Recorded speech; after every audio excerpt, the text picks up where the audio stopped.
After a horrible war, this boy was found in the rubble, injured and with many physical problems. In that event, he was the weakest martial artist in his history. We will see how, despite the difficulties, he literally becomes the Saitama of this story. The Fist of the Mountain Demon Summary. A long time ago, a horrible war happened that lasted for more than 3 years. Many innocent people died in it, including our protagonist's people. The boy's name is Dan. Even so, thanks to some monks, he was rescued and taken to a safe place. 5 years later, the boy had grown up. He became someone strong and with character. In this country, there was a legend.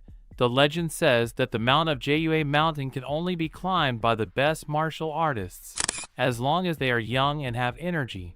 In no other way was it possible to climb this 100-story mountain, but the protagonist, despite his physical difficulties due to the war, he climbed the mountain every year. And for someone lame, that should be impossible. But the protagonist had strength, and he did it the last 5 years that he was here, every year without fail. In addition, we are introduced to the protagonist's teacher. His name is Jiundai, the same person who rescued him as a child. He became his mentor and teacher. He was practically like a father to the protagonist. He advised him. When he had to, he treated his wounds and always healed him. In addition, he reminded her, the martial arts that we taught in Mount Jua, the feet were the most important thing. For someone like Dan, it would be very difficult to master martial arts. Even so, when a man's heart is strong, everything else is left to fate. In the same way, the protagonist visits the clan bookstore very often, in order to study and learn more about martial arts every day. Taking into account that, as a main disciple, he had access to all the information on martial arts. So, he studied all the information every day. Later, leaving the palace, the protagonist was on his way home. We know the protagonist's brothers, the JM girl, the Kyung leader, and Italis one. These boys were also disciples of the mountain. They were not main like the main character, but they were very strong, and they really recognized the effort of Dan. But they kept telling him that he shouldn't try so hard. In his condition with a lame leg, he would never be someone important in martial arts. So he had to stop insisting, his brothers said, believing that this would keep him safe and out of danger. Later in the protagonist's house, Jiundai told Dan that, in the past, he was the disciple of the strongest man in all of Mount Jue. Despite being weak and having many stronger rivals, his master chose him because he had a strong heart. That kind of person, they are the ones that transmit the ideals and values to the next generations. So, seeing the protagonist decided, he gives her a book where the oldest spiritual and energetic cultivation techniques of the mountain were. He ends up reminding her that it wasn't an easy path. The only thing he had to do was not give up. As is, our protagonist lasted all night training, until taking his body to the limit in order to increase his internal ki, since his body is strong, but his ki is weak. After that, the next day, an important teacher would give a few words in an important palace, so the protagonist immediately went there. This place is where all the disciples of the mountain trained. It also unfortunately looked like everyone looked down on our protagonist for being weak and being considered a main disciple, and the Jiungan teacher is presented to us. He was sent by the bosses, and the task of him, it was to train the disciples whose abilities exceeded the standards. So, he would organize a small tournament for himself. He will see what the students on Jue Mountain were made of. The first confrontation would be between Sun and one of the protagonist's brothers. Sun used the 7-star sword art, and one practiced the budding flower fist. Long story short, one is good with his fists, and Sun was good with a sword. When the fight starts,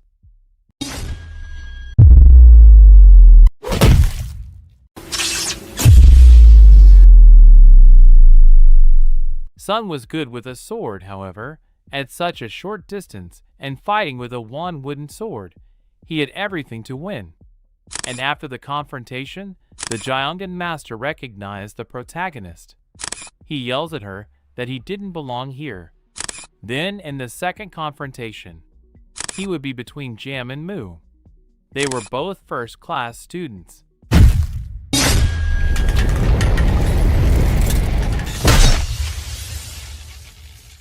But Moo was still too weak to challenge Jam. Now if he followed the protagonist's confrontation, it was against a very skilled guy, someone who handled all 5 elements. However, moments before, the Gyeonggan master told him to withdraw, that he had to put his feet on the ground. But the protagonist flatly refused and just wanted to be treated like the others. So, the confrontation was going to take place.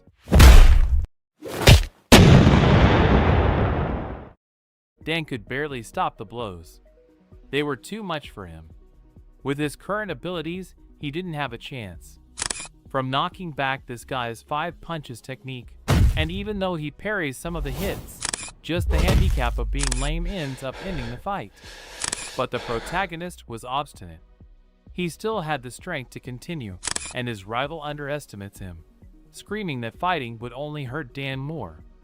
But the Gyeonggan master asks him to continue, since he would never train someone who does not respect his opponent by fighting to the end.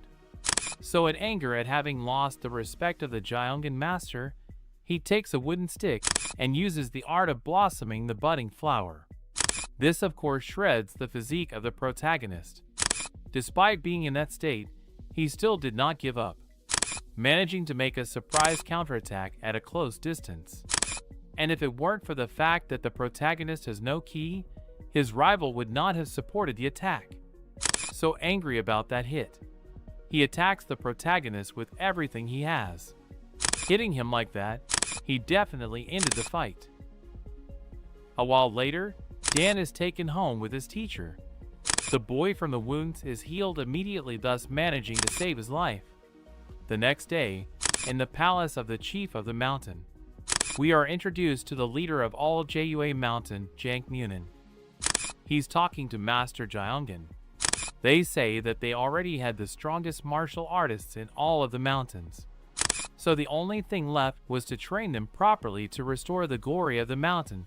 And we are told that 20 years ago, in the war against the demonic sect, Mount Jua was left very weak. The best martial artists of that generation had died, and the chief since then, he dedicated his life to lift Mount Jua, and he provided a miraculous drug to one of his companions, so that he would become the pillar of the mountain's power, while the chief rebuilt the mountain. That was the story of the two of them after the war. Suddenly the Gyeonggan master arrives, claiming Gyeonggan. Why had he let the protagonist end up in that state? He tells him that it was just a lesson. He had to learn what his place was. Gyeonggan could not believe it.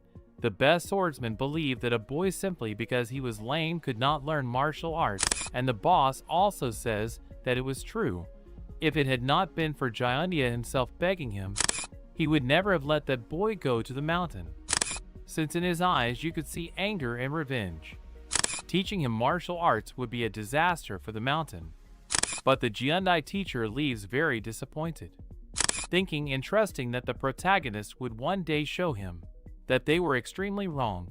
After this, the teacher undertook a trip to the Sangwon Mountains to collect a pill that, although it was very dangerous, was worth it. After the protagonist regains consciousness, his master had already collected several pills, so the protagonist began to take it regularly. This would help him improve his internal power level, but for that he had to use the cultivation technique. So every day became seasons for Dan. After a month, he fully recovered. Now he had to work on a technique so that the protagonist could better learn martial arts from him, since he with one leg catches the mountain martial arts. They weren't the ones for him. His movements were limited. So he had to learn a simple style, but one that generates the same power as any martial art. So he tells the protagonist that he had to use an incredibly fast technique that no martial artist can match, and that speed to concentrate its power in a single point. so his good leg had to function as a support to carry all that power. That would be the martial art that the protagonist had to learn, and he calls it the battering ram assault steps. So his first test would be to hit a rock. If a rock, the problem, it's that he had to do it after jumping 20 feet away. That for someone lame was very complicated. It was literally jumping more than 20 meters before hitting a rock. At first Dan found it very difficult, but the protagonist, after 2 months, training day by day, he managed to cut that distance until he was able to hit her. However, he still lacked. It wasn't just hitting her. It was reaching a high speed and hitting her with a lot of force.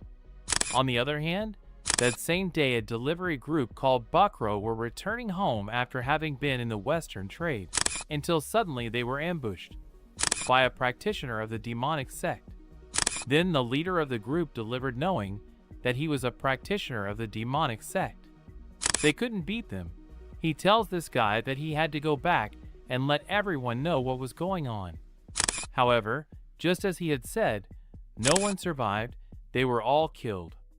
Later, returning to the protagonist, he had finally managed to deliver his first accurate blow to the rock. Although he had just reached the level of the majority, it was a good start, and he was still a long way from reaching the true strength of this technique. So he had to try a lot harder. A while after the protagonist will arrive home, this younger brother tells him that the boss had called his teacher, so he had to go immediately. So the protagonist tells his teacher, and he questions the younger brother, concluding that it was a direct order from Mount Jua. He could not ignore the request. So the two of them would go to the Jinmun Palace. When they arrived, there were many people surprised because the protagonist was still standing and looked much better. So talking to his older brother, Soy appears. She was a student from Mutant Mountain. She came to visit with her teacher, which had a meeting between the boss and the teacher of the protagonist. The subject was called Chanjio. The meeting was to ask for help, since the demonic sect attacked again, and it is assumed that they disappeared 20 years ago. With the war, it was necessary to take action on the matter. They should go look for them between both mountains, since it is a problem for everyone. A while later, Chanjio and his apprentice, they are going to stay at the house of the teacher and the protagonist while they prepare for the attack. In this, they both start drinking alcohol and get drunk. So the protagonist has to take the teacher to rest. Meanwhile, Chanjio asks his student to accompany him. They go to the place where the protagonist was practicing and broke the rock to pieces. The girl, from the first moment she met the protagonist, believed that he was weak and defenseless, and that it was just luck to be a first-class disciple in Jua Mountain, but Chanjio clarifies that he should not underestimate him for being lame, since he had a fairly high power for his physical condition, and that he did not see it under his shoulder. There were still many people in the world who stood out, despite their difficulties, and he had to learn that. The next day, all the groups were ready to start their journey.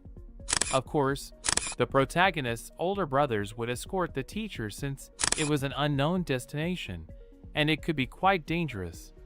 In addition, the teacher told the boss that he would guide the excursion with the only condition that he let the protagonist go.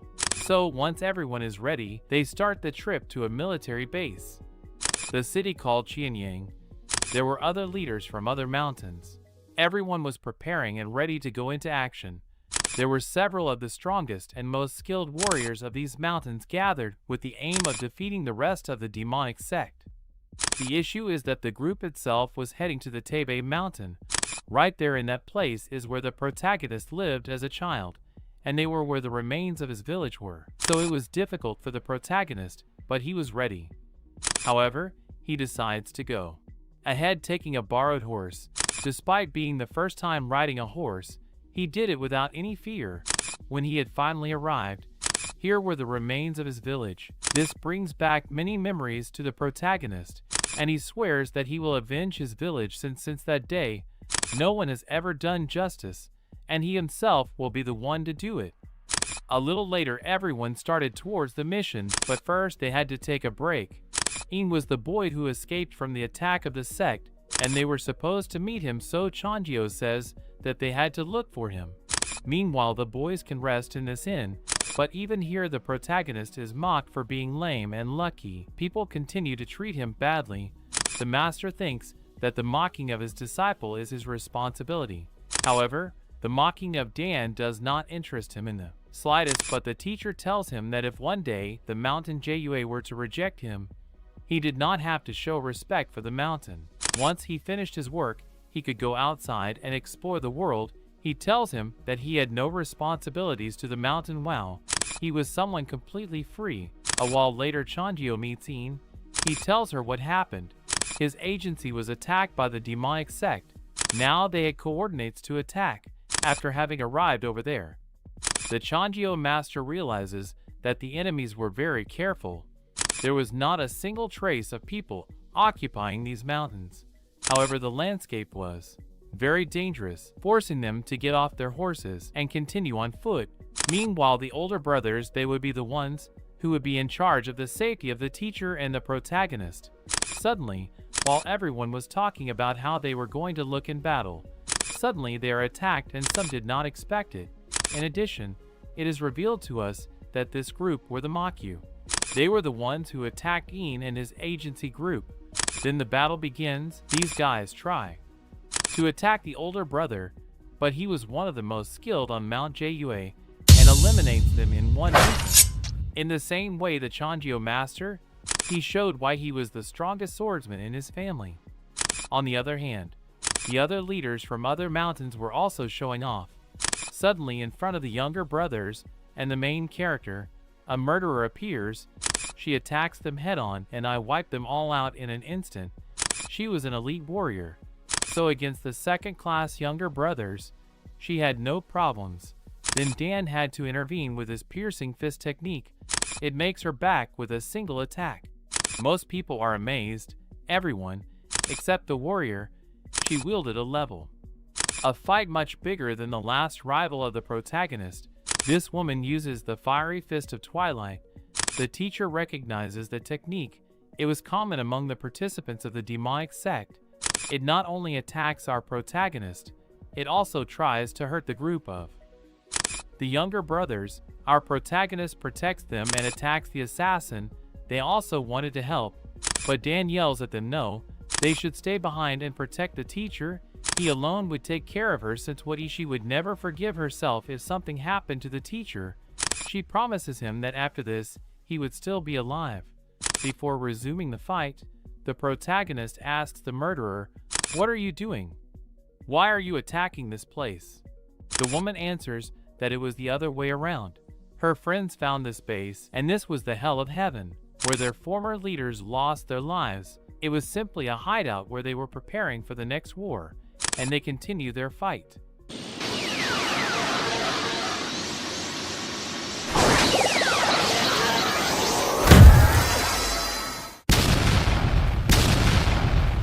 After a tremendous shock, the assassin assumes that if it weren't for our protagonist having a low level of internal ki, he would have lost his arm. Even so, the protagonist was extremely injured, but he was far from surrendering, and suddenly the woman is saved by this guy. He says he had to leave because the bombs had been activated. Artificial bombs? No, it wasn't just artificial bombs. Also, the followers of the sect, the low-rank warriors, were willing to become bombs in order to win them, with a technique called Divine Flame of Eternity. So before everything exploded, the allies fled as fast as they could, but there was a problem. To save themselves, they had to run with all their might, and the protagonist was very injured. Apart from the fact that he was lame, he had no other option. He could not move so fast, but no one could help him anymore. Not even his older brothers who, although they feel bad and question him, decide that it was best to leave the protagonist there since they literally couldn't do anything for him. After a few seconds, the entire valley is destroyed.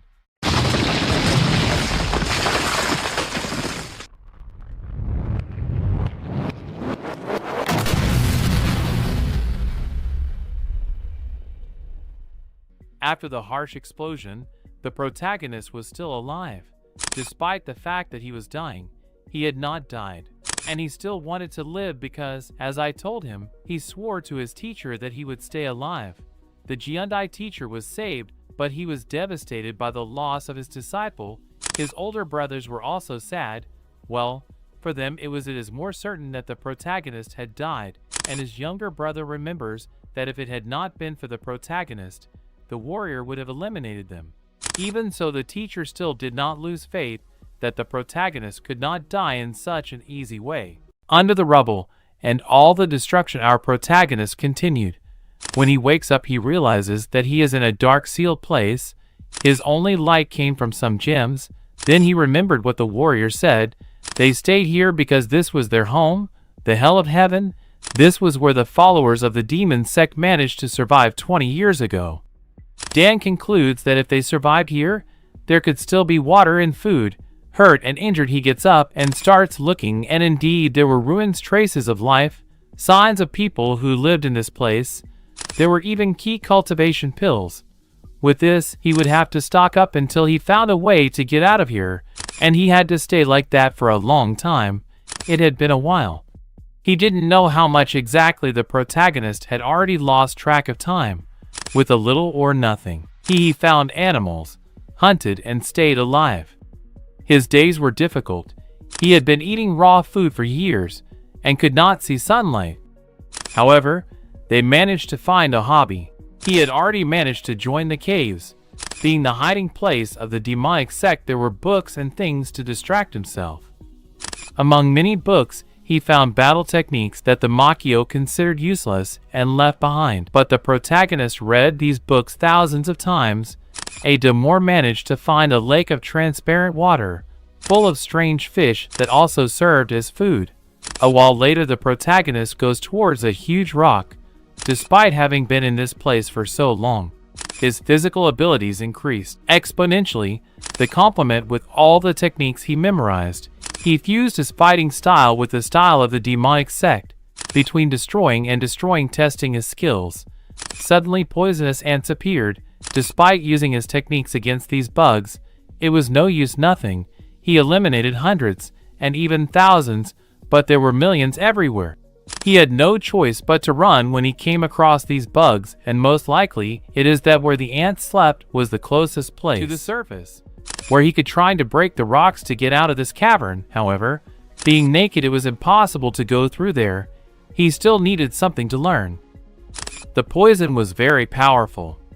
After being stung, he had to work internally on his keys so as not to die from poisoning or hypothermia. The only way out was to defeat the ants. He needs great strength to face them. He simply had to use another technique that was capable of creating a vacuum in the palm of his hands, dragging the ants to a single point. And so when he had them in one place, he would give them a blow that would eliminate millions of bugs. But this was still little, and he understood that by vibrating his body just like a ladybug did, it is like being bulletproof. Not far from their past, a group of merchants heading to the cities of the south and of the. They see nothing as literally the valley of hell collapses into pieces. So they go there to understand what happened. When they arrived, there was the protagonist, who had a few friends. He gave them, asked the merchants who they were, and the merchant felt the power of the protagonist. So answer all his questions, and even help him to get to the south. Everyone was uncomfortable since the protagonist had been locked up for 12 years. If it was difficult before to make friends, now it was much more difficult. And while Dan was sleeping, this boy named Yimbo, who was a chef, formed a friendship with the protagonist from teacher to student, and his father, who was also one of the best chefs. They were very kind to Dan, and it is confirmed to us that 12 years had literally passed after the protagonist was trapped in the hell of heaven, and Dan regrets having lost all his youth locked up there. However, the protagonist he understood the situation, and knowing who each one is, he goes directly to the leading merchant and offers him a quartz stone, one of many that were in that cave. This must have been worth millions, but the protagonist did not know it, and so they exchanged it for 30,000 coins in addition. The merchant offers him a good meal, thinking that if he had one, our protagonist could have many more. A while later, they serve him more food. He enjoys it because he hasn't tried something delicious for a long time, and when he finishes he decides that it was best to leave. If he stayed they could win problems. So after making friends, he decides to move away. Later the protagonist came to an inn where with the money he received for the quartz stone, he manages to take a good bath, change his clothes, and feel the pleasures of life. However, he was still focused on finding his teacher. He had to tell him that he was still alive. He had to see him again. The next day at the inn while having breakfast, he asked the waiter that he wanted to travel far from here, so he needed transportation. The waiter tells him that he could find horses in the town market. When he gets there, he finds a very peculiar one. One who had a defiant appearance and felt empathy, since like the main character, the other horses treated him with contempt. In addition, the horse also feels empathy for Dan. The muleteer tells him that it was a difficult horse to tame, so he would sell it cheap, although later he regrets it because the protagonist gives him triple what he asked for, as the name of this horse will be called Juan. The issue is that the protagonist begins to ride with Juan. Later they find the same caravan that attended, eliminated most of the people were dead. However, Chef Fank was still alive for at least his last seconds. The chef, as his last words, asks the protagonist to protect his son. The boy left guide alive, and he was a kind person. So the protagonist, after those words, starts immediately following the trail left by the bandits. Now these guys are shown to us. They were the same ones who killed the merchants, and the few who left they were kept alive as prisoners. So since the brazen one felt bored and they began to take people out so that they would fight among themselves until the end. This was very cruel, but nobody wanted to die, and if they refused to fight they would be eliminated. After a while night had already arrived. They decide to call more people to fight, but one of them refuses to fight to amuse the bandits, and the boss hurts him again, leaving him unconscious. So they call Yimbo. Yimbo was terrified of what would happen. He began to be forced to use the sword and hurt his friends with his own hands. So if he didn't want to die, he had to do it himself. But before Yimbo was forced, the protagonist arrived Ganista ready to kill everyone.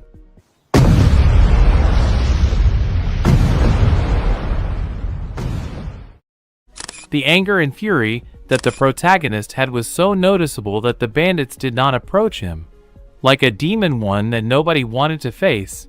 The boss also feels that pressure, so he threatens the protagonist to hurt Yimbo if he did not move away, but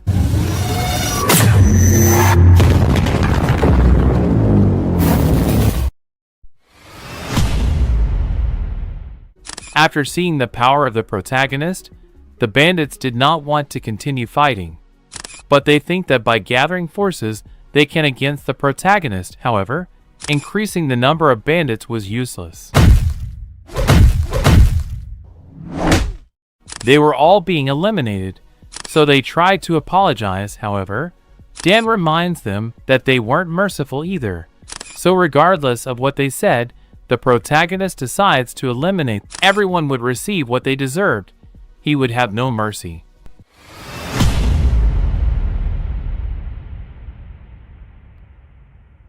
After this, the protagonist frees the prisoners and tells Yimbo not to worry.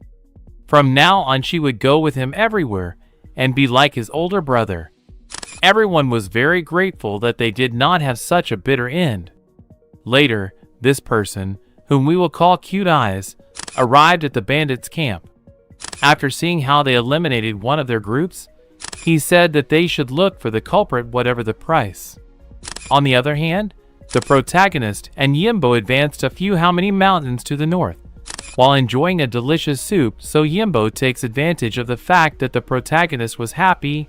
He asks him to take him to a Donjio city, since his father recommended it to him, because there he would have the opportunity to improve as a chef. The next day, they started on horseback. They had already arrived in Janmilk, a city that they had to cross before reaching their destination. So before continuing, as they had been riding for a long time, the boys would rest in a hotel. In the hotel restaurant we are introduced to this girl and her guardian Sim. She is called a princess, daughter of the leader of the fire scale, and we will call this old man Red Grandfather, and because he has a funny look. お前はもう死んでいる。何? She sits near the boys, and they talk about how their names sounded, but Red Grandfather tells her not to lower herself to Yimbo. She was a princess. She didn't have to talk to people like that.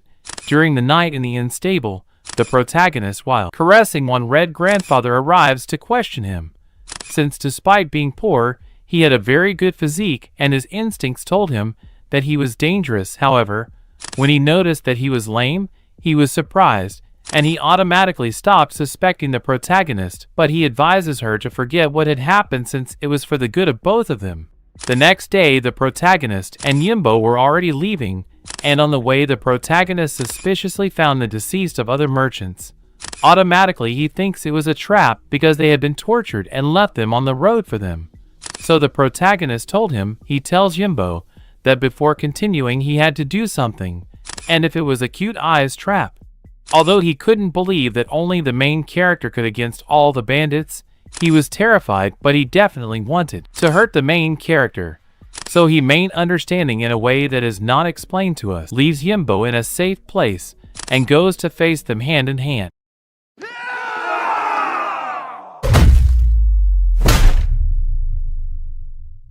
Of course, he was killing everyone. They weren't even half his level, no matter the number of bandits. With the strength the protagonist had, none of them could even scratch him. On the other hand, the home of the chief of all these bandits, Cianchion, it is a group that years ago invaded these lands, taking control of these lands. This is the leader of all, who was not yet at the highest level. In addition, his aspirations were to dig the tomb of an ancient warrior and steal his power by force. This is how, according to him, he would manage to dominate the entire kingdom. Returning with the main character, the crushing beating was not over yet.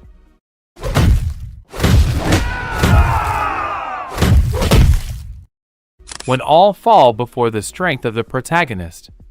On the other hand, return to exchange, we see how Sim and the Red Grandfather, they approached the palace of the final boss because they, as representatives of another armed force, wanted to know how much their power was, and she, like the princess, wanted to understand exchange or was not torturing the people of this region. It had already gotten dark, and the leader, knowing that he was receiving visits from the representatives of the fire scale, wanted to form alliances, so of course he let them pass and analyze if it was worth having them as allies. After the formalities, the final boss, if the rest of the series is going to tell him that way because it won't last long. The boss asks the princess about her father. She lies, saying that her father had intentions of a friendly relationship, but those were just lies. If his father saw the type of person the boss is, he would attack him without thinking. After the talk, they go to a banquet to continue talking, but on the other hand, apparently Yimbo did not hide well and saw all the main character fight. It turns out that Yimbo is very delicate, so he fell ill from everything he saw.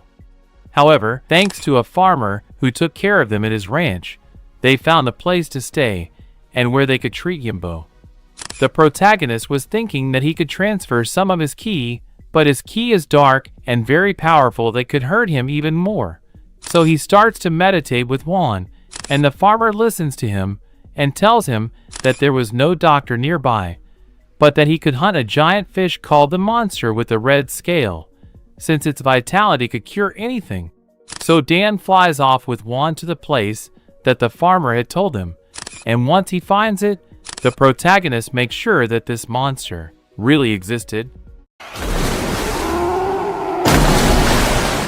If it existed, it was huge. It was very strong. Apart from being such a large animal, it was extremely intelligent.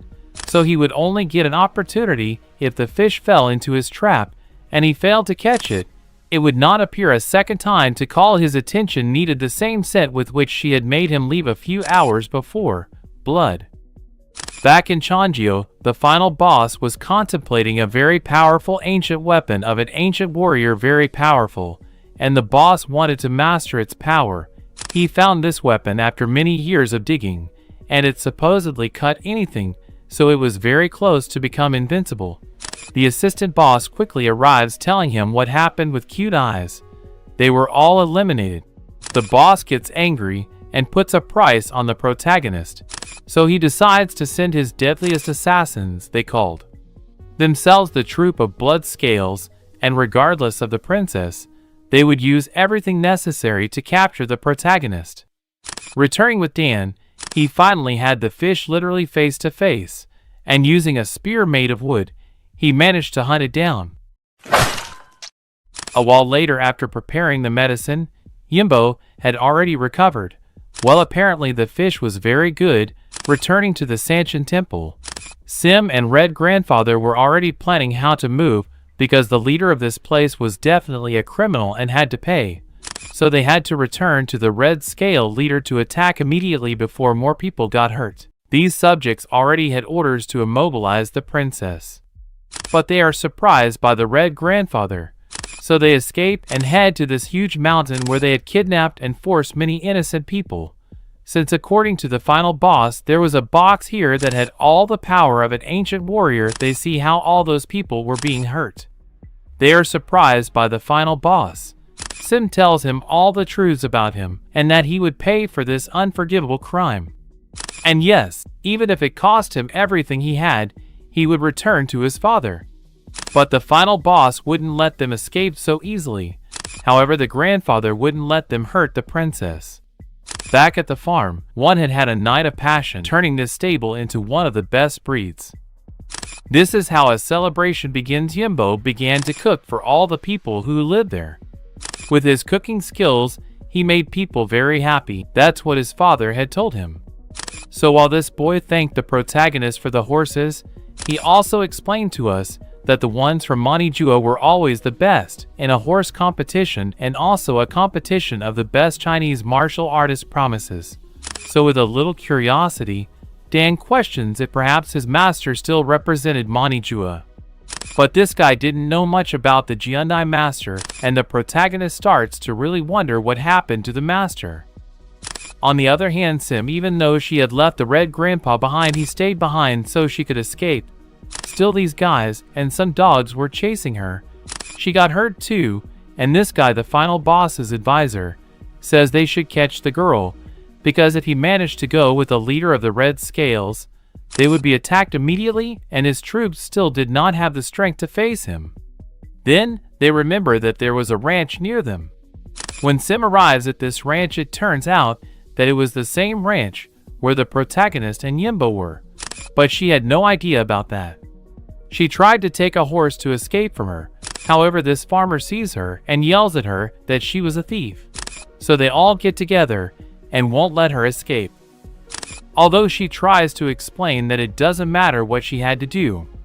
Just before they managed to escape, they had already been found by the final boss's advisor. They all tried to attack her. She had her abilities, so she wasn't completely defenseless. Still, these guys were too many, and seeing that there were too many farmers witnessing what was happening, he orders them to capture and not release any witnesses. At a time when the granddaughter of the farmer who helped Dan was going to be injured, someone comes to prevent that from happening. The protagonist made a presence.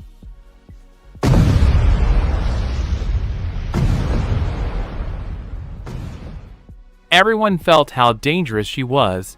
Everyone was attentive to her movements. This guy attacks and is the first to go down in one hit. Of course, the bandits were not going to give up just like that. So one by one, they start dropping like flies.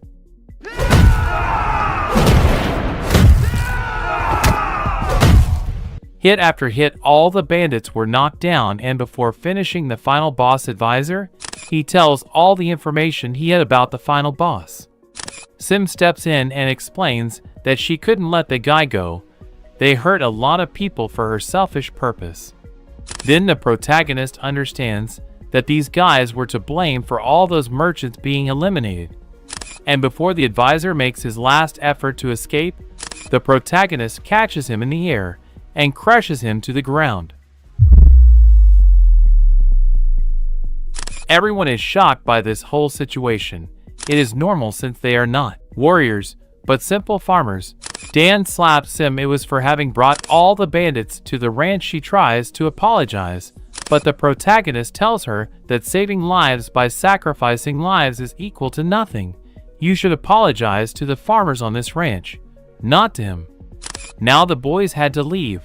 The farmer tells the main character that those men could come back, but the protagonist was going straight towards them. Back to the palace on the mountain, they gave notice that they found something important. Finally, the huge box that contained the power of the ancient warrior had been found. Was this Gyolma's apology? Let's clarify, apology is known as a source of power, and Gyolma is the name of that super warrior. Then the boss, without thinking twice, spills his blood in the box, and it explodes automatically. The boss receives a book with all the Gyolma's combat techniques. Apart from that, he receives a steroid that would help him resist the power of Gyolma. And when he eats it, he finally begins to transform into what he had longed for so much. At that very moment, outside the palace at the entrance, there were many guards protecting the place since the main leader was somewhat indisposed. When the protagonist arrives, he only asks for the leader of all the Changio, although this guy underestimates him for seeing him lame. Can you imagine what happened?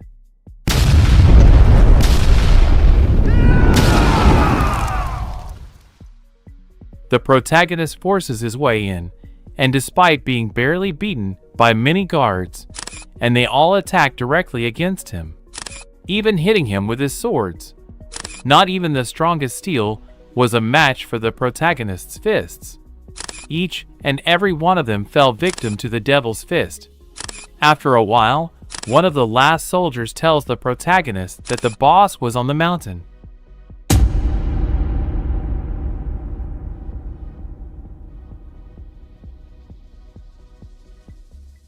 Meanwhile, we see how the boss had become a fool. What the steroid had done was destroy and rebuild all his muscles and bones so that he could withstand part of Gyolma's power. And now that he had in his possession not only her sword, but also part of from his strength and some techniques, he felt that there was no one in the world capable of stopping him.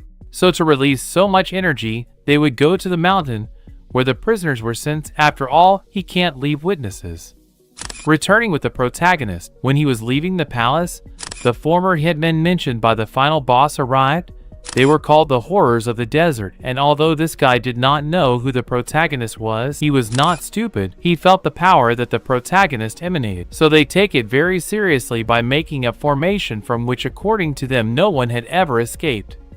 When the protagonist began to receive the blows, so much pressure buried him against the ground, and the protagonist, thinking about how he looked and how he acted, remembered that he had nothing to regret. He did what he believed was right. So, after understanding how many men he had to take down in each blow, the front line of the formation was blown to pieces. He again uses that ladybug shield that prevented him from getting hurt, managing to eliminate everyone. We return to the leader. He was already with the prisoners of the mountain. Now he knew that the more people he hurt, the more powerful the sword was. So he starts by eliminating the prisoners. One by one, none of the prisoners had a chance. Now the Red Grandfather was following, but just before the boss's instincts told him that something was coming, and the sword also reacts to that energy getting closer, and of course, he was our main character. Now if face to face, the protagonist was in front of the leader who caused so many losses and suffering, the only one worth crushing with all his strength.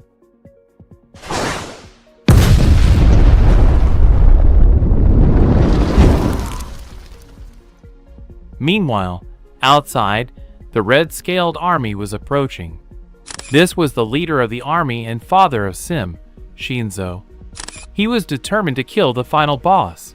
When they entered the palace, one of the bandits was still alive, and all he says is that a demon had attacked them. And Shinzo believes that in addition to the boss, he will also have the strength to defeat the demon. Finally, they managed to reach the mountain of prisoners, when suddenly,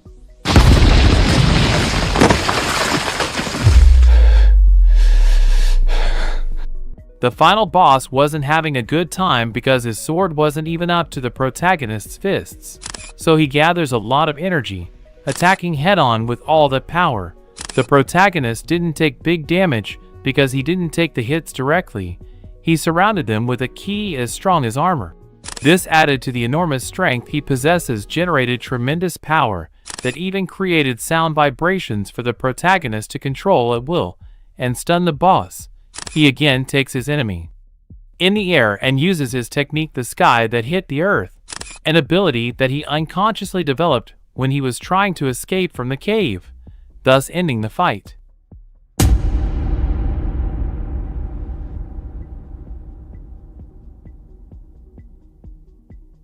After the tremendous display of power, even the leader of the Red Scales felt intimidated. He couldn't believe that even though the boss controlled part of Giolna's power, he was defenseless against the protagonist's attacks. A while later, the Sim's father had already settled in and was talking to the main character. He tells him that the Sword of the Red Star and of course Giolna's techniques belong to him, but the protagonist tells him that it didn't matter, that they could keep them. Although Sim emphasizes that these techniques were forbidden, if it weren't for the fact that the boss couldn't fully master them, the fight would have been different. Even so, none of that interested him. He says that tomorrow he would leave so they could do what they wanted with those objects. Sim's father is a responsible subject, so he would keep these dangerous items and protect them in the best way. Later, the protagonist continued his journey with Yimbo. Let's remember that the purpose of this trip is to reach a city where Yimbo can develop his skills as a chef. However, before arriving there in the pass, a letter from the same chief of Red Scales. The guard, upon reading the letter, feels offended since it said, "Whatever happens, don't make him angry, let him pass quietly." Even so, this soldier wants to be clever. He takes the protagonist and Dan literally breaks his hand with just his key. Now understanding the situation, they let them pass. So they continued their journey and arrived in another city called Lanzu. They settled down and went to rest. Although first they are going to eat something, and in the restaurant they find out that an important event would soon be held for the birthday of a leader. Dan didn't mind this, but it will be important for later. Out of nowhere come these two guys who are also here for the celebration. This guy makes it clear to us that the important guy who would have his birthday was the owner of the city. After this, the protagonist and Yimbo visit the market to find new ingredients.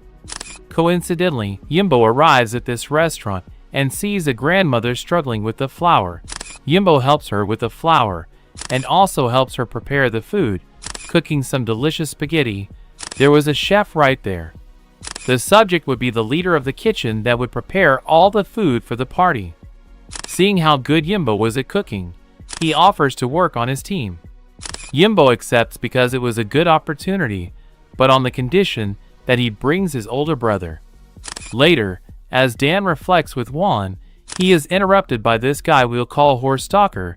He came from a rich family, and he makes an offer to the protagonist in exchange for Juan. Dan of course rejects him. Juan was not for sale. Even so, the horse harasser would not stay still. Later they rode for 2 days. They managed to reach the Jokinen Mountain Camp. This would be the place where the 60th anniversary of the camp leader would be celebrated, and this would be where the protagonist and Yimbo would spend these days. The chef quickly explains that this would be the place where the Yimbo would be, while the protagonist could walk and be in different places as long as he didn't make a fuss. So Yimbo goes with the chef. This would be the kitchen. The chef tells Yimbo how to organize himself to start working and also gives him his own stove. Everyone is very surprised when they see his skills. Everyone except this guy, because he wanted to cook too, and the Yimbo stove was going to be his.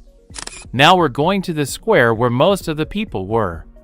This guy, a Barocho we'll call Choyin, by the way, is very skilled, but he was very annoying and no one wanted to sit with him.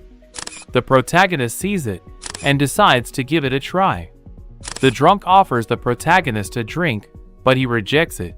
He tries to be nice, but the protagonist was very closed. Suddenly, important warriors of the Gondong sect arrive, and with them, this subject called Namek, member of the 9 strongest warriors of the entire kingdom, Namek the artisan. After the arrival of Namek, Chuyin is surprised because the protagonist did not know who Namek was, and takes the trouble to explain it to him. There are 9 great warriors. One named Inma, the fearless swordsman. Another genius who taught the best swordsman on Manhwa Mayankayan. A man who emerged from the Yun Chang sect.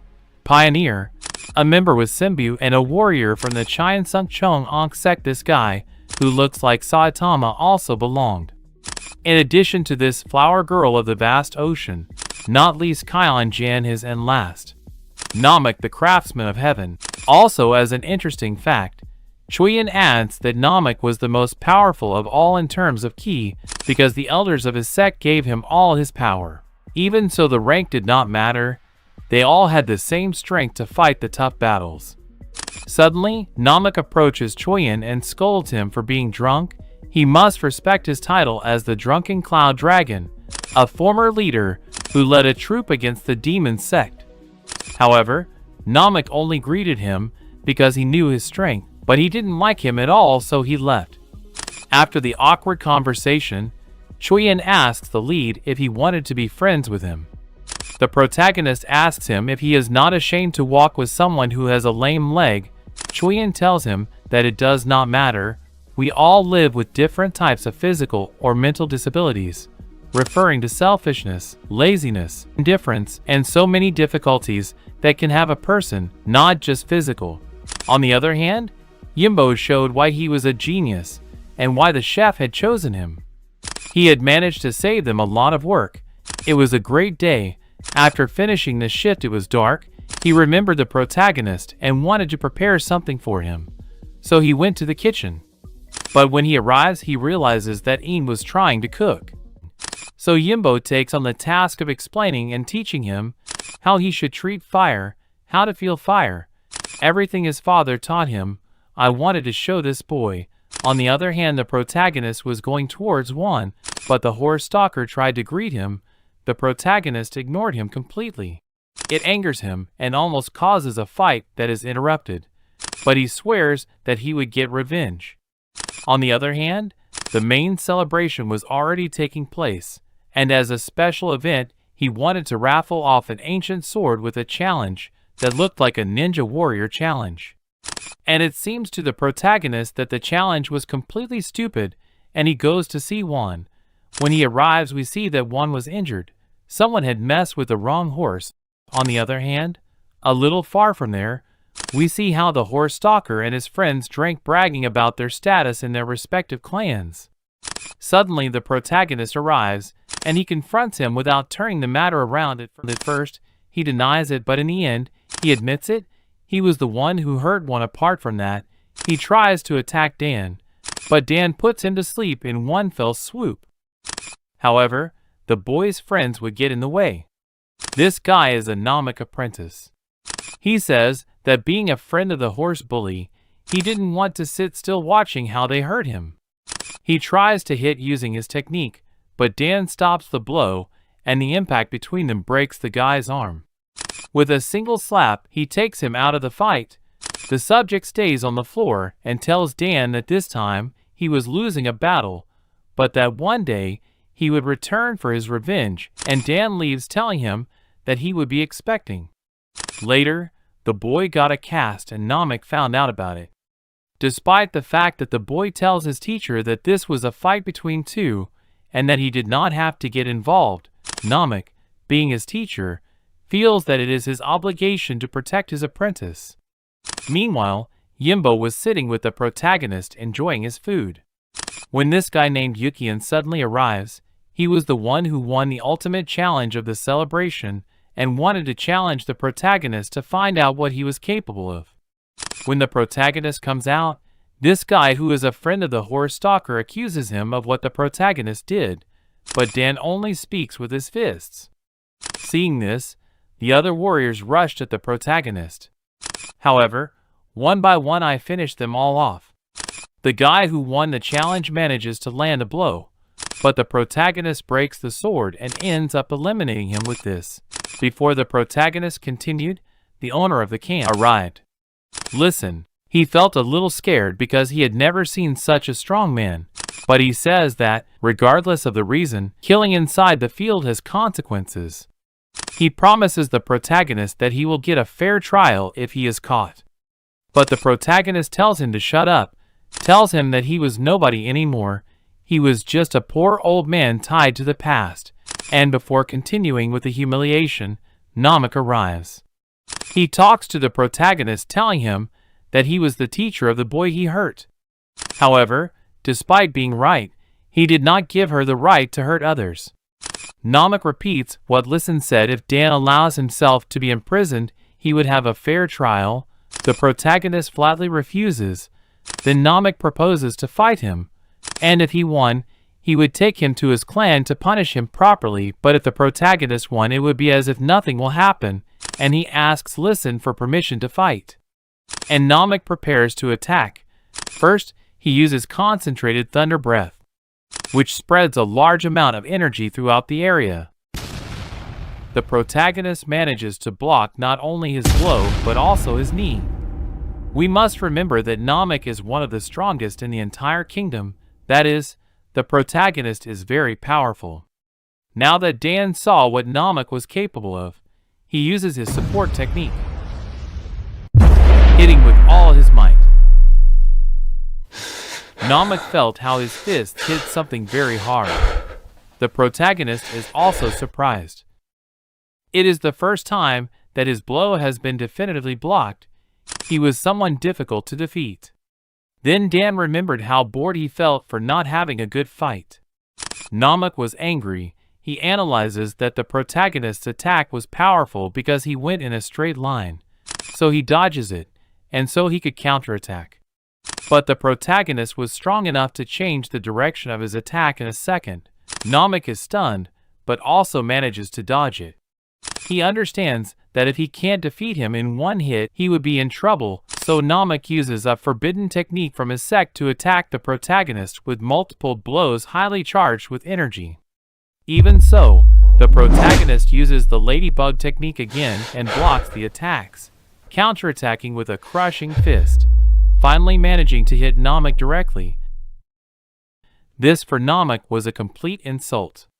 In the Namek fighting style, that is based on electrical energy, he was at his 7th level, the penultimate, already almost divine, so he would use all of his strength on the breath of thunder.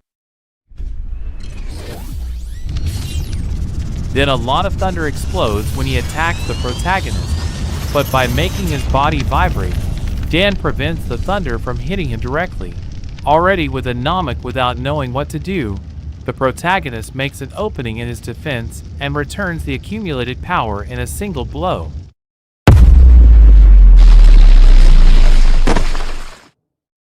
Finally, the fight ended. Namek the Sky Craftsman was on the ground. The whole town prepares to attack the protagonist, but Namek yells at them not to attack the main character, manages to stand up, and tells the protagonist that he admitted defeat, but he asks him to have a rematch. When he mastered all the levels of power, he wanted to face him again and asked his name. The protagonist tells him that he would be waiting for him. He tells him his name and leaves the place, but Namek falls down. Later, our protagonist and Yimbo headed south, aimlessly traveling on one of these ships. Now a very large trade route had reached this river, the Ants River. Despite being quite far from the camp, the rumors of a person capable of defeating the craftsmen of heaven spread quickly, and they started it to call the Devil's Fist. The protagonist listened to what they said and reflected on what he was doing. He wondered if he was turning into a demon. This girl we will call Zio just came. She is the daughter of one of the main sects in all of China, apart from the fact that she sympathizes quite well with Yimbo, forming a nice friendship, and this boy was the girl's companion. They also went to the place where the boys went. After that, the protagonist walks away to reflect. He visits one as always, now with his official name, Black Demon. This guy who took care of the horses tells him that his horse was educated, fine, and of a good breed. The protagonist laughs, telling him that because he is such a good horse, several have been crushed for trying to take him away. So he had to take good care of him and give him everything he needed. He also takes advantage and asks for information about Jaemin, a clue he found about the criminals who attacked his village. The subject tells him that he had no idea, but that there was a woman in the next town who could give him more clues. So Dan already had destination. When they arrive, Yimbo orders the inn while he went to look for that woman. On the way, the protagonist meets several lovers at night. Even so, that was not what he was looking for. In addition, Yimbo had already found a good hotel, but had a small problem because, according to this guy, important people would arrive soon, so he had to hurry up and make a reservation. We return to our protagonist. He finally managed to find the woman's house. He pays her with a quartz stone. He calls the leader of this place. When he saw and felt the energy of the protagonist, the woman arrives immediately. Her name is Kia, and she was somewhat surprised because the protagonist had enough information. The protagonist offers her the quartz stone in exchange for information about those bandits who were involved in the destruction of her village. She needed the location of one of the leaders of that squad that helped destroy his village. Kia, although she could get in trouble, takes the risk in exchange for the stone, so she accepts the job. When she saw the protagonist come out, she detailed it, and his features were the same as people mentioned about the demon's fist. So she asks his assistant all the care and attention to that lame man. A while later at the hotel, Yimbo and Dan were in the hotel restaurant waiting for their food. Suddenly, the important boys from another sect began to arrive. They started to take out some men because they needed space. Near them were the boys. One of the guards notices the boys, but before he did something stupid, they all line up to receive their leader. Gong, the second leader of this whole sword sect. He was the one who booked the hotel for a long-awaited visit. A woman who loved and wanted by his side, the only woman of the 9 main warriors. Miss J, the flower girl of the ocean, she is greeted like she is a princess. And they tell us a little about her. J came from the island of J when she first revealed her power to the world. Many men tried to take her by force, captivated by her beauty and her strength, but she knocked them all out. She has quite a temper, and after proving her strength in several northern conflicts, she was awarded the title of the 9 warriors. Gong receives her excited for her. He invites her to have a delicious dinner, but Jay was more surprised by the beautiful view of her than she had of her. Gong gives him a gift, a sword. Even so, Jay is offended and rejects him, taking the opportunity to get out of there, wanting to take a walk near the beautiful lake, and Gong was left with the frustration of having been ignored. But Jay only came to this city at the request of his teacher since a meeting would be held, and she just wanted to check that everything was in order. So she is going to tour the lake. By chance, Ella meets the boys at the lake. Ella analyzes it and is intimidated by the energy and indifference of the protagonist. Although he barely noticed her, in an instant she is ambushed by assassins. But she is not scared, even though Jay was taking them out without complications. The lethality of her weapon didn't match the feeling of compassion. Well, she wasn't really hurting them after knocking them out. She hardly hurt them even so. Suddenly a guy with a bomb. But before the bomb exploded, the protagonist reacts and sends it to fly, exploding the bomb in the lake, and nobody dies. Although there were injuries, Jay was super intrigued with our protagonist. Dan in an instant took Yimbo off the bridge. So now, to forget what happened, they would go for something to eat. A while later, in the temple of the head of the city is the leader of Ti Yang. Kyung, he asks Jay to seek refuge. After the terrorist attack, he doesn't know what else could happen, and if something happened to him in his city, he could get into trouble in Jay's sect. So the best thing about her was to take care of her, and she, even though she gets upset, she has to do what she was asked. So they end up talking about the meeting that will take place. It turns out that it is a meeting between the high heads of all China. Not even the city leader had full knowledge of the reason for the meeting. It was something important for national security, and he was the head of a sect that did not compete with the most big. So, although this was his house, he had no say in the affairs of the great families. On the other hand, back to the boys. After dawn, they took another boat to go to the Tower of the World. a place that Yimbo wanted to visit for a long time because the supposed best chef in the world was there. When they arrive, they realize that there were only rich people. In addition, they could not enter because they did not make a reservation, but if they did now, their turn would be after 3 months. Even so, Zio appears. She was very important, and her family were the main investors in the tower. So her guards, of course, recognized her and let her through. She takes the opportunity to invite Yimbo and the protagonist so that they could enter.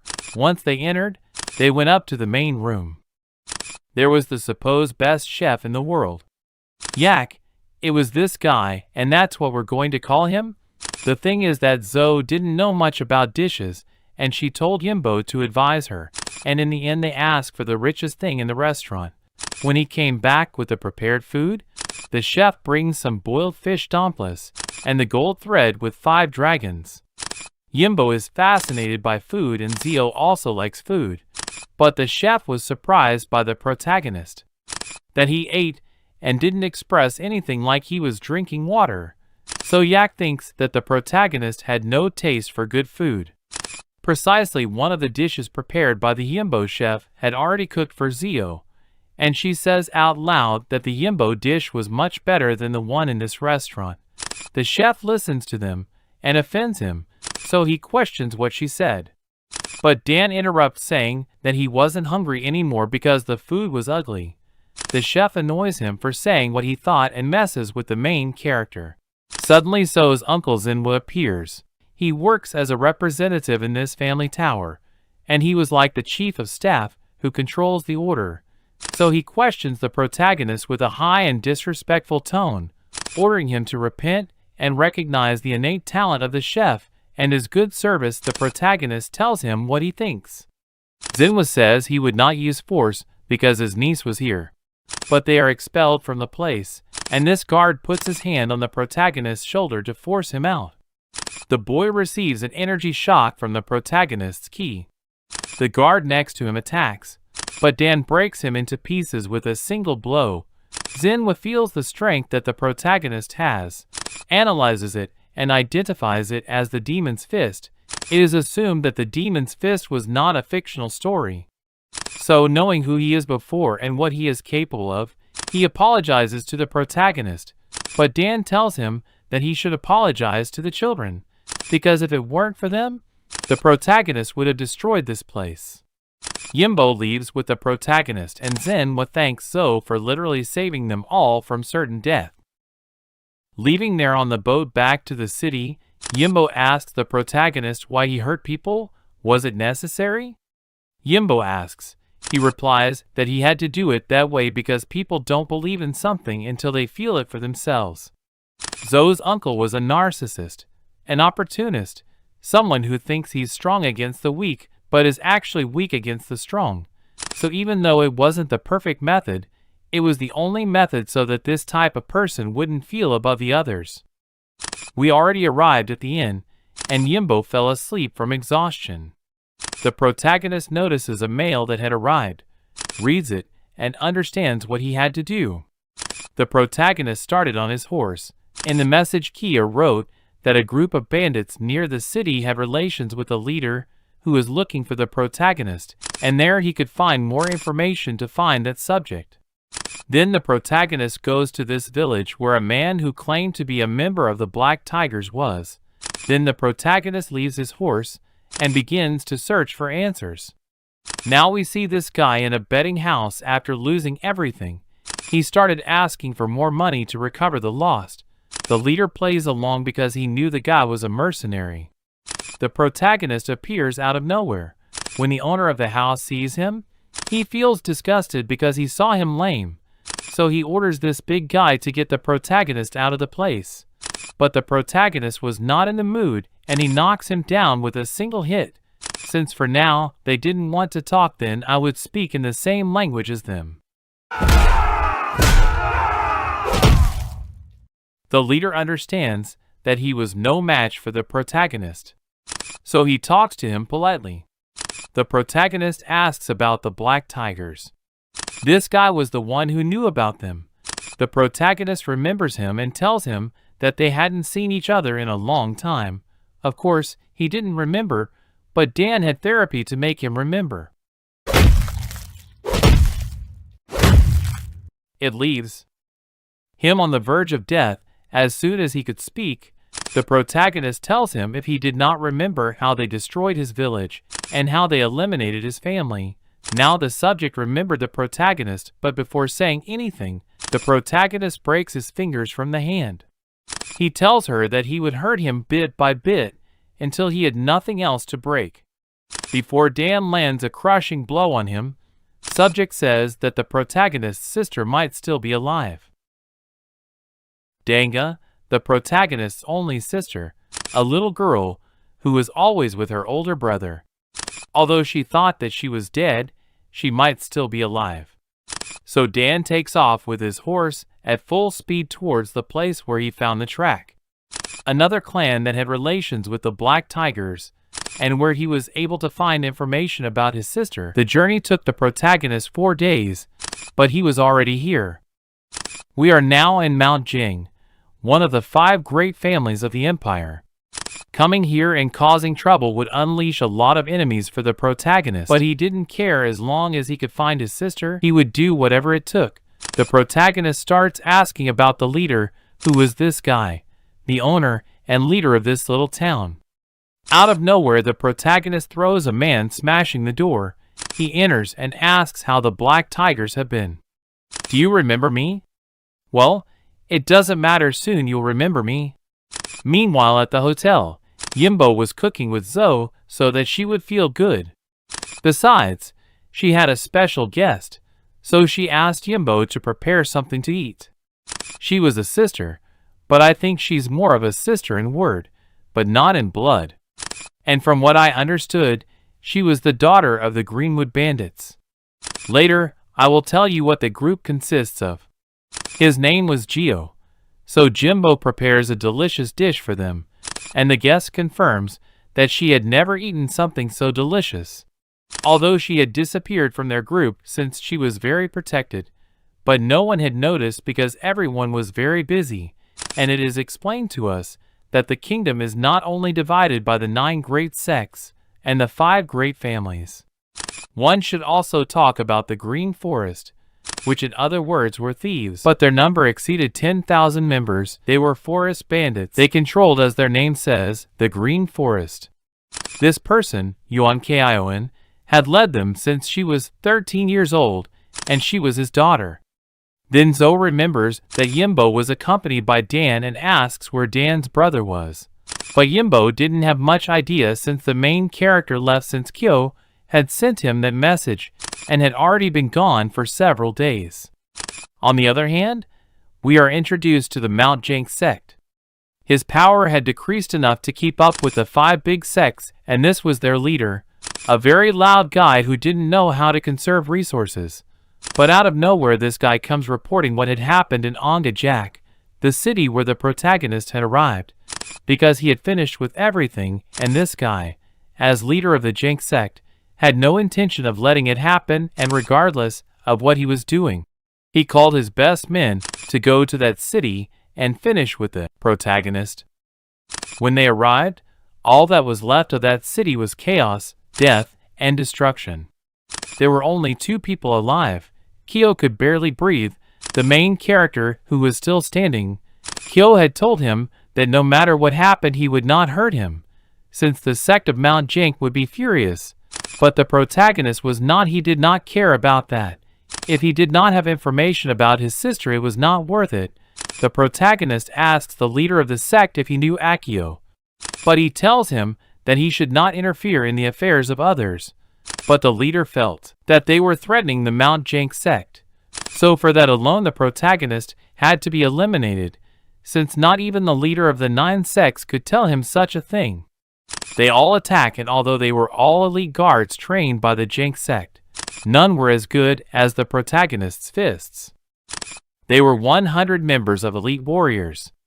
Every time the protagonist threw a punch, someone died. If he tried to block it with his arms, they would break like branches, and if he did it with his knees, the joints would break into pieces. None of them could scratch him. It was like 100 sheep against a tiger. The leader, seeing that those boys were being eliminated, would go into action himself, and he himself would be in charge of finishing off the protagonist.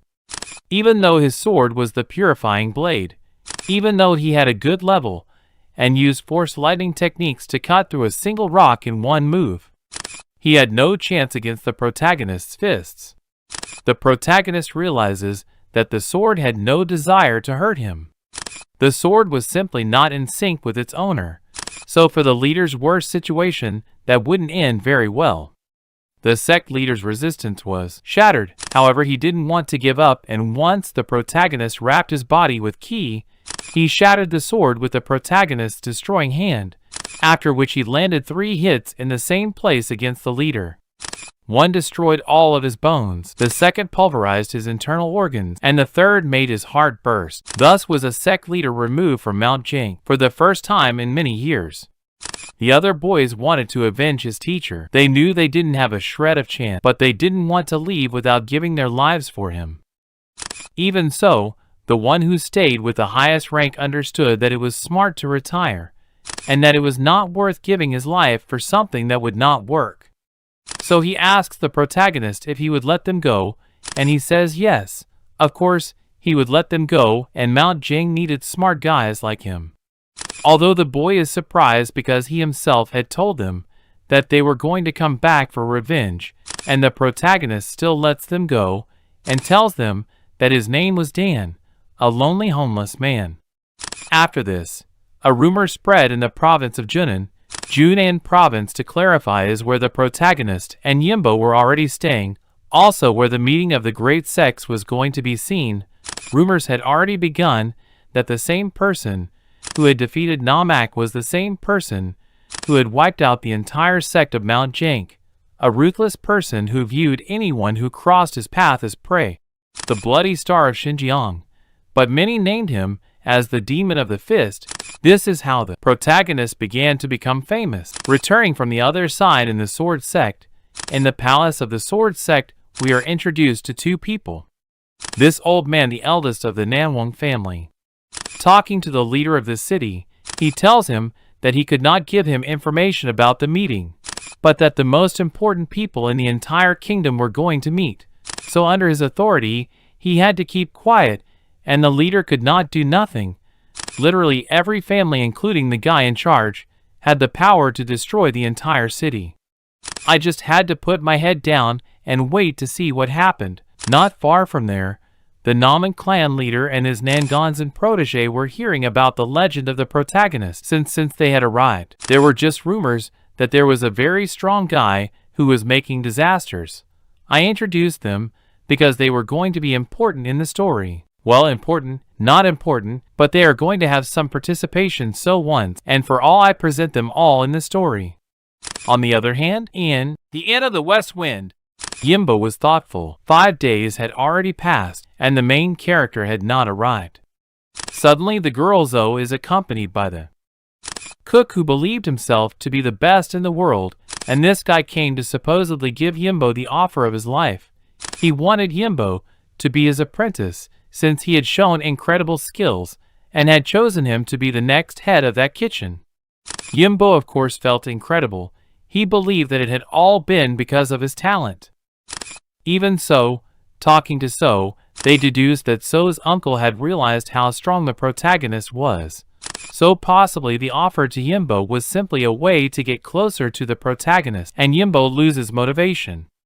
On the other hand, the protagonist had gone in search of the missing members of the Black Tigers.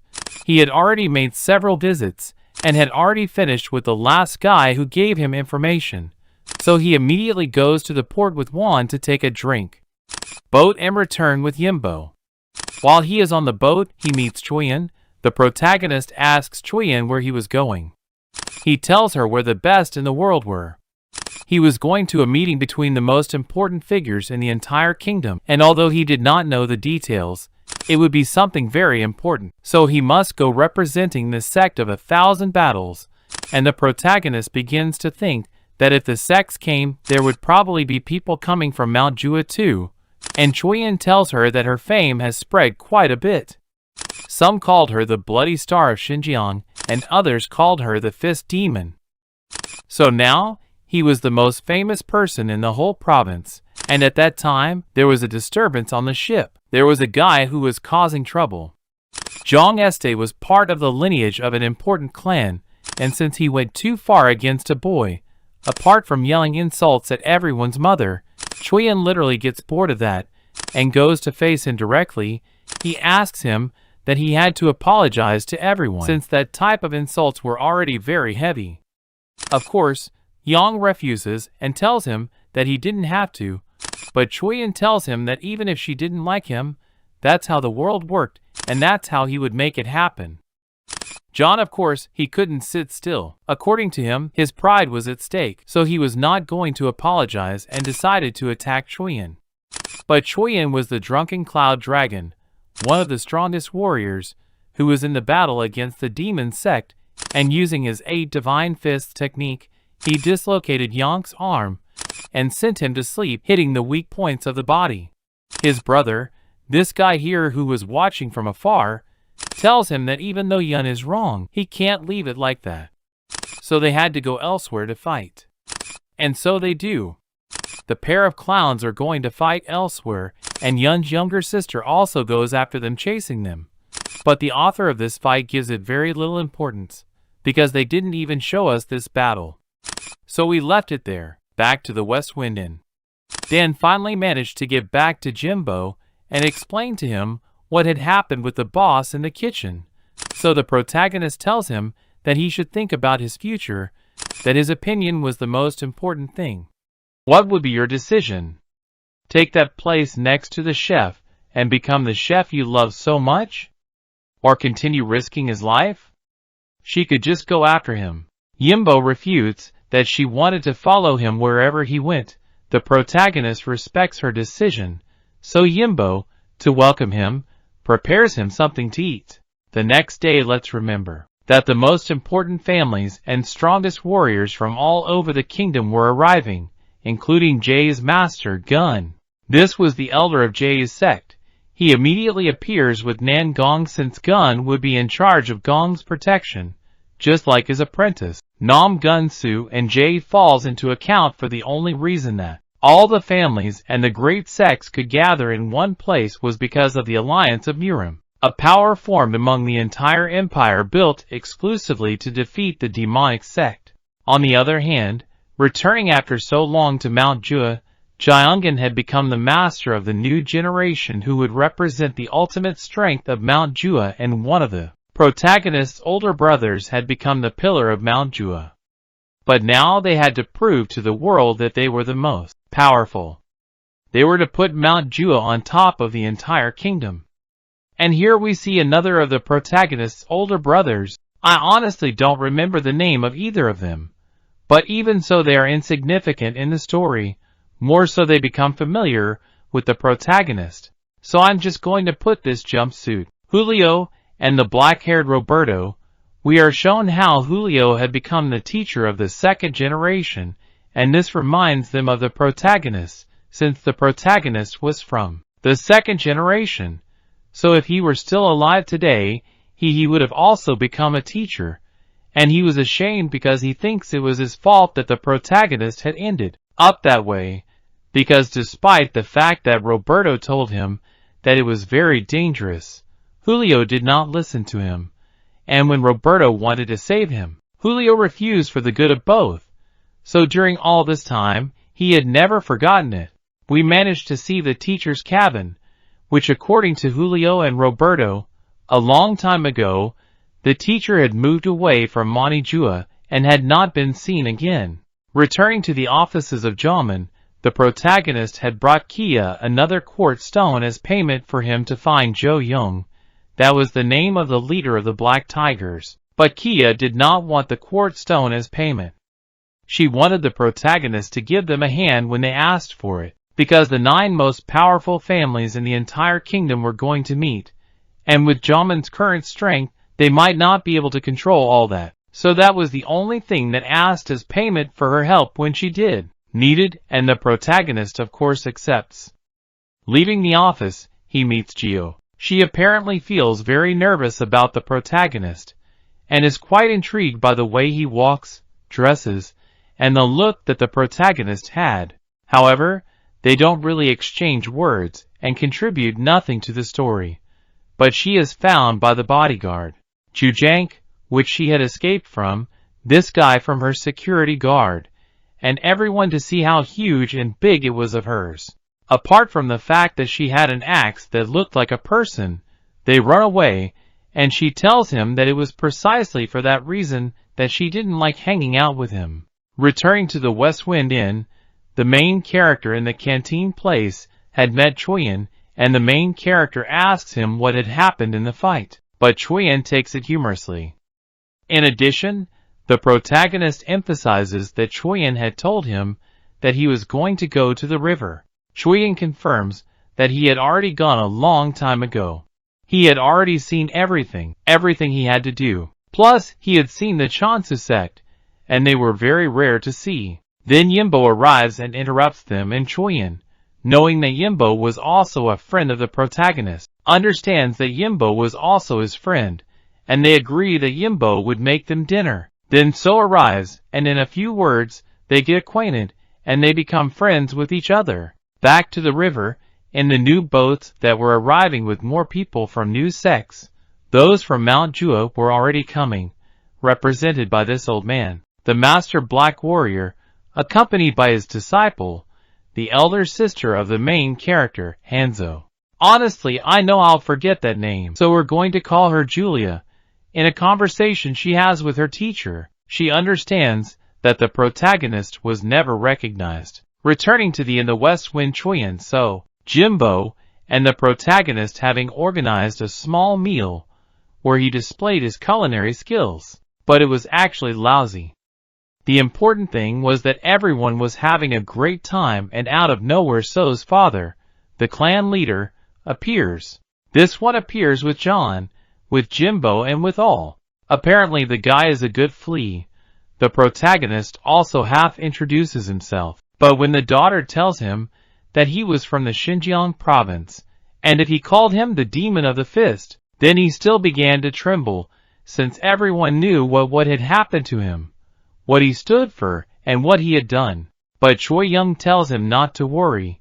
He was a good guy, and out of nowhere, the representative of the Manny family arrives, and Nam enjoys apart from today, and his teacher. Well, they all introduced themselves, and they were all from big sects. They had only come over to say hello since they had to have good relations. However, he was still not stupid. He knew that they were going for the riches of his clan, that he was going to protect him at all costs, and Choi Young is already called so that this one will also appear when it is of course recognized. Meanwhile, Jay could see the protagonist in the distance and remembered what had happened on that bridge where she was ambushed and the protagonist managed to save the person. So she decides to approach him, and they get to know each other by way of trafficking. But she was trying to be very polite, however, seeing that the main character was being very impolite before a woman as coveted as Jay was. She goes to put spoonful in, and the main character logically senses her intentions, and gives her that striped look of narrow. He feels like he's been shot in the chest with so much pressure on him, and tells him he doesn't have to be so rough. However, they meet, and Nam Gong thinks that the protagonist was part of one's clan, but she tells him that he had nothing to do with it. And if he had nothing to do with it, it means that the protagonist was free, and he, knowing what he was capable of, confronts him, and everyone finds out that he is actually the demon of the fist. However, the protagonist does not pay attention to that. He tells her that he should be careful, since they had killed many people, and his strength was unique, depending on how the world will behave, and the big families could move for better or worse. So it would be very boring to be persecuted by the big families, so he had to use all his power for the greater good. The protagonist doesn't care about this, and Nangon Zan was thinking of attacking her, but he stops him, tells him that he was a strong guy, he had nothing to have. No one could stop him, but he had to be careful.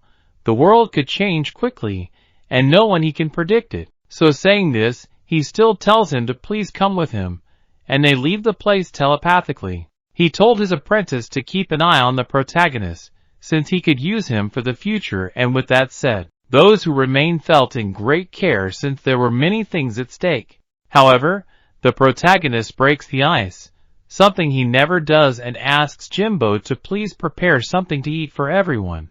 So he does it quickly, showing great skill, and Je observes Jimbo's skill. He thinks that if Jimbo had dedicated himself to being a swordsman, he would have been a great warrior. Once he's made the food, they start serving it for everyone to eat, and it was delicious. However, Jimbo realizes that Gangoso was a bit far away with Jay, so he invites them to eat. She accepts, but not him. He refuses. However, Jimbo was a bit stubborn and returns with Gangoso with a plate of food to offer him to eat. Gangus makes the serious mistake of throwing the plate of food at him. He starts to yell at him, and even dares to grab Jimbo by the neck, to which the protagonist tells him that if he didn't let go, he was going to break his wrist. Jay is alarmed because Twangy is using his very strong energy state on Jimbo, and before she can do anything, the protagonist pounces on her, and Nangonso, seeing this, he thought to use Jimbo as a shield. However, the speed of the protagonist was tremendous. Nangonso gets up, and using everything she had, he makes a practically cloning technique to see if he could confuse the protagonist, but despite his speed, the protagonist's reflexes were superhuman, and in the protagonist's counterattack, he destroys Nangonso's sword and gives him a devastating direct hit. Despite the fact that with this, Nangonso had already been knocked out, the protagonist did not think to stop. He took his arm and broke it. No! No! Choyan, I was thinking this was crazy. Now he was going to win over the entire Hong Kong clan as an enemy, one of the 5 great families. Of course, when the old man arrived, Nangonso's master, he wanted to attack. He wanted revenge, but he was no fool. He knew of the protagonist's strength and reputation that he had, in addition to the fact that despite the physical difficulties that the protagonist had on top of him, his power was superhuman. He didn't make sense that someone like that existed. However, Nam Gong did not come alone and orders his entire team of the Golden Sword, a group of elite warriors from his sect, to finish off the protagonist. They were very experienced warriors and highly trained to kill. But you can imagine what happened. The soldiers are destroyed. Even with their most powerful techniques, they couldn't even hurt the protagonist. And this guy here just thought that the rumors weren't even half of what it really is. This incident could have serious consequences. Even an old master like him had never seen such a powerful spirit. Nangong decides to personally attack the protagonist using his Thunder Sword technique. But the protagonist, with the simple palms of his hands, smashed his weapon, and the impact spread throughout his body. And before the protagonist gives him the final blow, Goon decides to intervene, because after all, Nangong had an important role in the meeting that was to take place. He couldn't let him die here. Although he was detestable, he was an important figure for the benefit of the world. Nangong asks Gun to attack him, to finish him off, but Gun was not going to jump on him against the protagonist. He knew perfectly well the difference in power between the two of them. He knew that the best thing he could do was shut up and wait for the protagonist to at least calm down. The protagonist was already very calm. The thing is, he had no intention of letting Nangong out alive, and he attacks Gung to get him out of the way. Although Gung, logically, counterattacks, but he was not an opponent for the protagonist. Just hitting his sword against the protagonist's fists felt the power rumble throughout his body. The fight was not going very well. The protagonist, with his turtle skin technique, managed to cover himself and did not receive a single scratch. And when he grabbed Gun by the neck, Gun was an experienced old man, so taking advantage of the opportunity, he managed to stab the protagonist. But this was not even a joke for the protagonist to crush him to the floor. Once he had left Gun there, he went straight for Nangong. But before he finished with Nangong, Chuyen and Jay cross each other and ask him to please stop, managing to block his attack. And Chuyen, being the main character's only friend, asks him to stop, that there were many things at stake and Nangong had to stay alive, at least for today. But the protagonist did not want to leave him alive. However, Chuyen tells him that as his first and last request being his friend, he will let that man live. Thus the protagonist agrees at once. However, just because he let him live today, doesn't mean he wouldn't hurt him one day. So he directly tells Nangong to come back to his sect, make him much stronger, and come back for him, so that he will have a good reason to end his miserable life. And Nangong was literally stunned with fear. There are several ways to die, and the protagonist had finished with Nangong psychologically. Later, at the end where Nangong and Nangansu were, they had already recovered from their injuries. Nangansu asks his teacher that they should leave immediately, and take revenge on the protagonist to have the name of the sect up. However, Nangong did not have this planned, because even if they gathered enough men, they would have the strength to defeat the protagonist. If the other sects, even worse if the outside of China found out that his group of Golden Sword warriors had been defeated by a single man, they would think that they are extremely weak, and without hesitation, they would attack their provinces and their territories. So for now, all they could do was swallow their humiliation and swallow their pride. On the other hand, at the West Wind and Gun and Chuyen were talking about the Prota. Well, the strength of the Prota was demonic, and Gun asks if perhaps the Prota belonged to the demonic sect, since, if there was no sect, the most logical thing is that with such power one of these belonged. But Chuyen tells him no kidding, that was impossible. Even so, Gun continues to refute him and tells him that he didn't know him at all, that he couldn't be sure. But Chuyen reaffirms that the motto of his 100 Battles sect was to trust and protect a friend in difficult times. If for some reason his teacher, Chuyen's teacher, found out that Chuyen gave up his friend simply because things were getting a little difficult, his master would kill him. He would never abandon a friend. Furthermore, for the past few years, Chuyen and 3 other characters had been chasing down the clues of the demon sect. He knew better than anyone where all the survivors of the demon sect had gone, and knew them perfectly well. The Prota no joke was one of those. On the other hand, in the Launting Lake, Yimbo and the Prota had already left the hotel, and here they happened to meet Hyo, the girl. She daughter of green forests. She remembers that she had already seen the protagonist somewhere near the province. The Prota ends up telling him where he came from. And she, of course, already knew that he was the demon of the fist, and now that she saw him well, telling that story, how he spoke and the way she was, to her, he didn't seem as intimidating a demon as everyone said.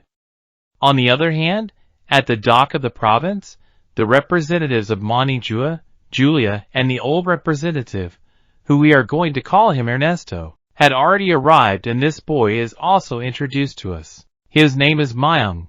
He belonged to the generation line in which the protagonist was. When the protagonist was on Mount Jua, he was only slightly below the protagonist, but now he had also become a very important emblem of the sect. Besides that, he came with the mentality of proving that his martial art, taught by Hyung Gun, the tall, dark master, was the strongest of all. Those were his intentions for having come to the meeting of the great families. Later, the representatives of Mount Jua met with Jay and Gun to welcome him. As we remember that those of Mount Jua are important among the great families, and Julia took the opportunity together with Myung to introduce herself to Jay.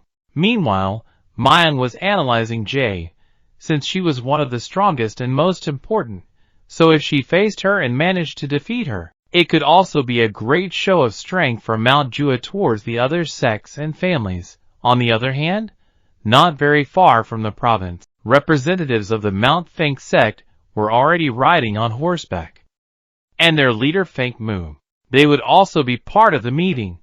Like one of the great families of the kingdom, however, on their way there was waiting for them a guy who called himself the messenger of the devil in gold, and worst of all, is that he was a member of the strongest of the demon sect. His mastery level and key power were above most of the kingdom's warriors. The Think boss's small caravan would be no match for his abilities. They start the battle, but all the one-on-one soldiers are shot down and slaughtered by this guy. Even the Funk leader Mu took the initiative, but he had no chance against this guy, since the Golden Devil Messenger used such an advanced fighting style that he practically touched the divine. He gave him its shape the key that surrounded him, and to top it off, his clothing was indestructible, as it also enveloped him in chi, endowing him with a high-range brutal attack and impenetrable defense. In other words, he was literally a demon, and once almost all of them are wiped out, this guy makes it clear to us that he would use them as a sacrifice for the rebuilding and return of the demon sect. However, the slaughter would not end with this caravan. On the other hand, back in the province, while Julia and Mayang had decided to take a little tour to better understand the place where they had arrived, the mutterings of the Fist Demon, and the reason why the most important members of the group did not stop. The whole kingdom was gathering in a small province like this. In this, Mayang, listening to everything they said about the protagonist, that is, like the demon with his fist, really wanted to face this supposed invincible warrior, defeat him, and show the world that Mount Jua was the peak of power in all of China. While Julia he analyzed and understood that despite his docile personality, the desire to fight and shed blood had only been acquired from the master Hyun Gung. Other than this, Mayang was a very curious person, and would ask Julia about Shan Yun. Let's remember that Shan Yun, that's how they knew the Proto on Mount Jua. She was surprised because that name was supposed to have already been classified. All information about the Proto was supposed to have been removed. And she cuts him off, because she was feeling a little tense and sentimental talking about her little younger brother. On the other hand, not far from there, were Gung and Nangong talking about what had happened to Feng's sect. The last time the demon sect was seen was supposed to be in the attack by the Mount Jua sect, the Muneng sect, and the Xiongnan sect, and they should have finished them off with the destruction of the cage of the devil. Even so, that was what the world had been told, but in reality both the Changjio master and Namung did not believe in this, and followed the trail to see if they suddenly found remains of the possible demonic sect. But they were never successful. Despite this, the attack on the Feng sect was a clear sign that the demonic sect was still standing stronger than ever to return to the attack. Therefore, Murin's alliance was of vital importance, now more than ever. The problem for Nangong is that his group of warriors had been killed, and he would no longer have any strength to prove his worth to his sect. All because of the protagonist. He would have to submit to what the other families said. On the other hand, Chuyen told the protagonist that he would stay away from him, since he had to go to the meeting of the great families. In addition, it warns him that the demonic sect had most likely attacked, so the protagonist feels somewhat upset and thoughtful when Chuyen tells him that the sect of Mount Jua was already in the province, and of course, the protagonist wonders if the teacher Hyundai would be with them. Later the meeting had already started. Even so, most of them were quiet and nervous about the whole situation. But Gun touches on the subject of the demonic sect about that attack that not only suffered Feng's caravan, but also other sects that had also been ambushed. Even so, suddenly the Chanzhou teacher arrives. He was probably the subject who was best informed about the movements and clues of the demonic sect. This same man was the one who had let the protagonist die when the devil's cage had exploded. Although in order not to be unfair, almost everyone let the Chanzhou protagonist die. He immediately realized the absence of the Hyundai teacher, and the teacher was important in this meeting, since he, like him, had a lot of knowledge of the subject. But being honest with him, he himself would not have the courage to look the teacher in the eye, since after what had happened to the protagonist in that attack he felt very guilty. He suddenly feels a disturbance outside the palace. An explosion of 1,000 soldiers? They were not just 4 warriors ready to eliminate the most important representatives of all the clans.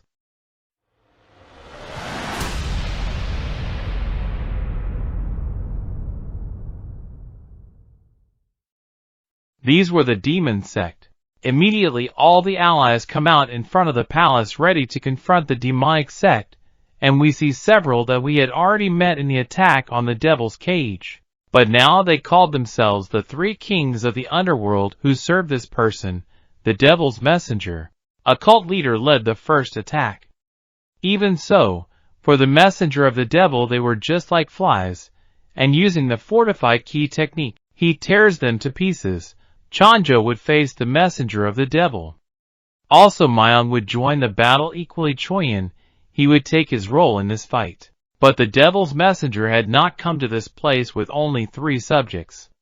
He was also accompanied by his small mini army. So the battle begins. At first, the sect warriors seemed to be of the right level to take on the demon army. Unfortunately, little by little they were losing in numbers, and Myung, on the other hand, he was facing this blonde guy who had strength to spare to face him, while Choyin was going up against the greatest of all, and using his 8 divine fists technique, he had managed to even out the fight. From far away Yimbo and the protagonist had already noticed the attack. Yimbo was worried about his friend. The main character tells him to be calm, that he stay here, and the main character would go to protect her and make sure that everything was fine. Back to the palace, Choi, and the fight is getting complicated.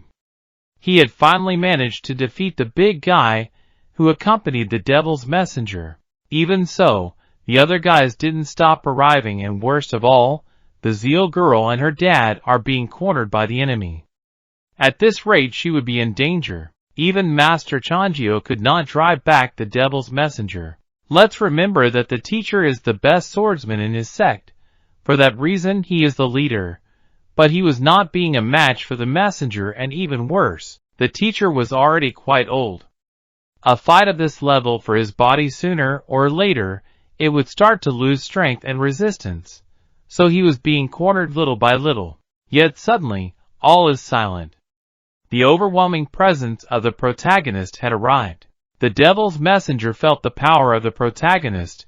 He felt the murderous intentions of the protagonist that would be the difficult enemy to defeat. But for now, the protagonist only came because he promised Yimbo. Even so, this murderer threatens the protagonist with hurting Julia, herself older sister of the protagonist. But the protagonist in an instant crushes him to the floor. And Julia, even though she didn't know who the demon's fist was, just seeing him felt a feeling of family. All the soldiers of the sect attacked the protagonist using very powerful weapons wrapped in ki. Even so, the protagonist uses turtle shell skin, one of the many techniques he learned to protect himself, thus taking the chains and eliminates all the enemies that were around him without leaving any alive. Now the protagonist was going directly to face the messenger. Despite receiving a direct blow from the protagonist, the messenger manages to resist him. The messenger was different from any warrior. He not only covered his clothes with ki, he also covered his entire body with ki that gave him great defense. The main character, after hitting him many times, was breaking the messenger's defense. Now that the messenger was with his defense down, the main character wanted to eliminate him. But this blonde guy managed to interfere in the fight, managing to distract the main character. So he gave air to the messenger in order to recover his energy. He managed to gather an incredible amount of power to perform a great attack. So he throws himself face to face with the protagonist. Despite all the protagonist using only his internal ki, he managed to block the attack and managed to suffer some damage. Still, the messenger understood that he had no chance to win, at least for now. It was arrogant to keep fighting, and nothing was worth dying for. So he decided it was best to withdraw. Everyone was amazed. No one could say a single word.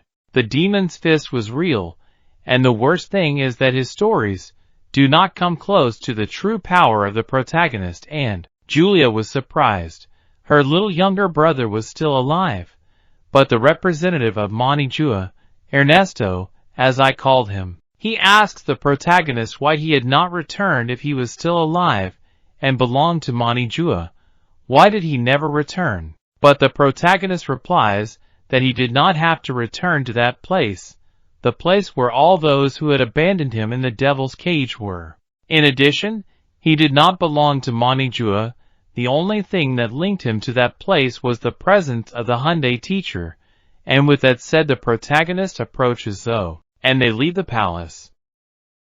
I want to tell you that this is not the end of the series, and many more things happen. So if you do not want to miss future videos, subscribe and activate the bell. I will leave a card with the next part up here or in the description of this video. Bye and thanks for watching the video.